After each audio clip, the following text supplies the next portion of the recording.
lot of great people. Lots of great people on both sides. Excuse me. Fake reviews.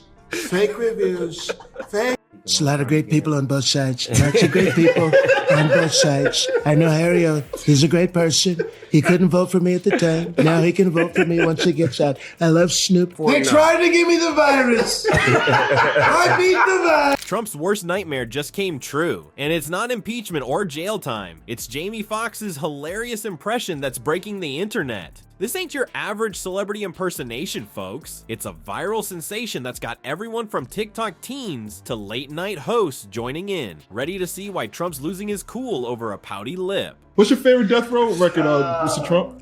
All of them. All of the death row records. Don't try to pin me down. I see what he just... Excuse me. Fake news. Excuse me. Fake news. Fake news. Deal double G. Great person. So do you love death row records? I love death row. I love death... Excuse me. Fake news. I love death row. Why you say they try to get in the virus? Like, who is they? And the motherfucker said, I beat the virus. Before we move on, I'd like to ask you a small favor. If you appreciate this content, please take a second to like this video and subscribe to the channel. Over 98% of you watch the videos without subscribing. It costs you nothing, but it makes a huge difference to us. So, did you click the subscribe button? Great, thank you so much. Now, back to the video. Alright folks, gather around for the comedy event of the century. Jamie Foxx just walked into a talk show and turned it into Trump Tower, but this ain't your average Trump impression. Oh no, this is the real deal, folks. Picture this, Jamie's sitting there, cool as a cucumber, when suddenly he transforms faster than you can say cuff F. His face goes orange, his eyes get all squinty, and his hands start flailing like he's trying to swat away facts. The audience? They're losing it harder than Trump loses lawsuits. But here's the kicker, even the diehard Trump fans in the crowd can't keep a straight face. It's like watching a comedy earthquake hit live TV, and everyone's feeling the aftershocks. you know what that means? No. The perception is, okay, the perception in America was the white man, Donald Trump, can be president. The woman can't do it. Perception. I'll make it clear. Okay. I do a joke in front of all black people. And I said, black people are very interesting people because we deal with racism and perceptionism.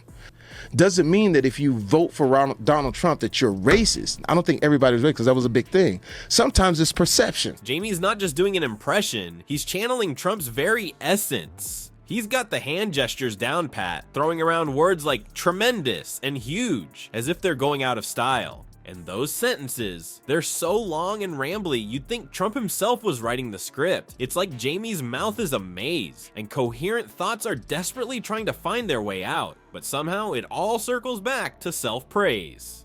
Classic Trump, am I right? Now here's where it gets really wild. Social media explodes faster than Trump's temper at a fact-checking convention. Memes start popping up like fake news on your uncle's Facebook feed.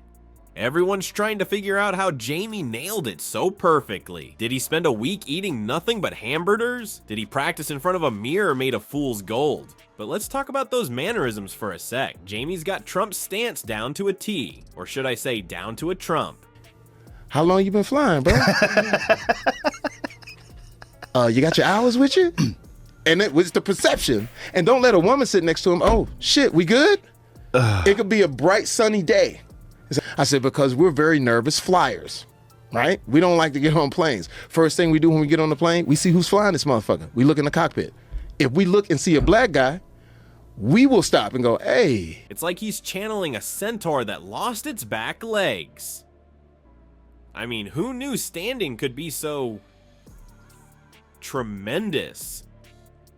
And those pouty lips, Jamie's got them puckered up tighter than Trump's grip on his tax returns. It's so accurate, it's scary. You'd think Trump had a secret twin who's actually funny on purpose. Comedians and audiences alike are in stitches. It's setting a new gold standard for Trump impersonations. Even Alec Baldwin's probably sweating bullets, wondering if he's out of a job. But hey, that's showbiz, baby. Well, folks, it looks like our favorite orange-tinted tweeter-in-chief just couldn't resist taking the bait. While Jamie Jamie Foxx was busy tickling our funny bones, Trump was about to put on a show of his own, and let me tell you, it was a doozy. Picture this, it's the middle of the night, and Trump's probably knee-deep in a bucket of KFC when he stumbles across Jamie's impression. Next thing you know, his tiny fingers are flying across his phone screen faster than you can say, "Kofif." Does that make sense? Oh, it definitely makes sense. Yeah, you know, there's definitely that. You know, like the Donald Trump thing's funny. You know who had it, said it best? Alonzo Bowden. You know Alonzo? No, who's that? Funny comedian. Yeah. He said, You go in the cockpit, you see that white guy with that salt and pepper hair and those aviators and that forearm hair like this, and it's storming outside. Shit, fly this shit through a hurricane.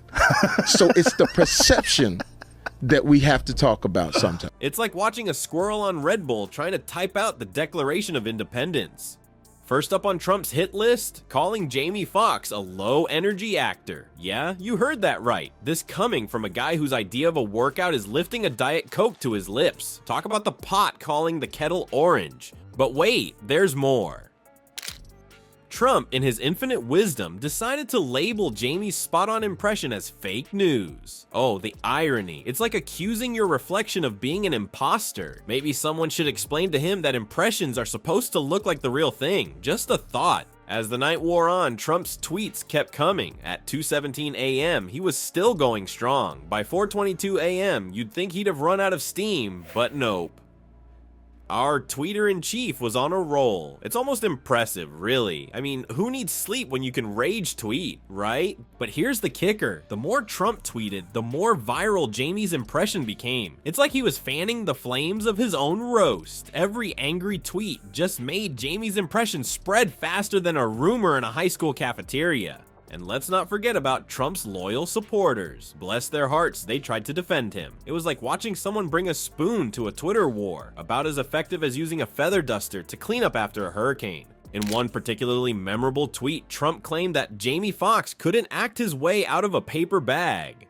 Newsflash Donnie, Jamie's got an Oscar. You've got, well, a few bankrupt casinos and a reputation for stiffing contractors. But sure, go off about acting skills. Meanwhile, as Trump's Twitter tantrum raged on, his staff was reportedly running around like headless chickens. Word on the street is they even tried to confiscate his phone. Can you imagine? It's like trying to take a bone from a rabid dog. Good luck with that, folks. Well, folks, it looks like Jamie Foxx didn't just tickle our funny bones. He sparked a whole dang comedy revolution. Who knew a pouty lip and some orange face paint could stir up so much political chatter? Turns out, Fox's Trump impression did more than just make us laugh. It got people talking about the big, important stuff too. Political eggheads are saying this isn't just about giggles and guffaws. Nope. It's about how comedy can poke the bear of democracy and get folks all fired up about what's going on in the world. It's like Fox found a secret shortcut to people's brains, sneaking in some serious thoughts while we were busy cracking up.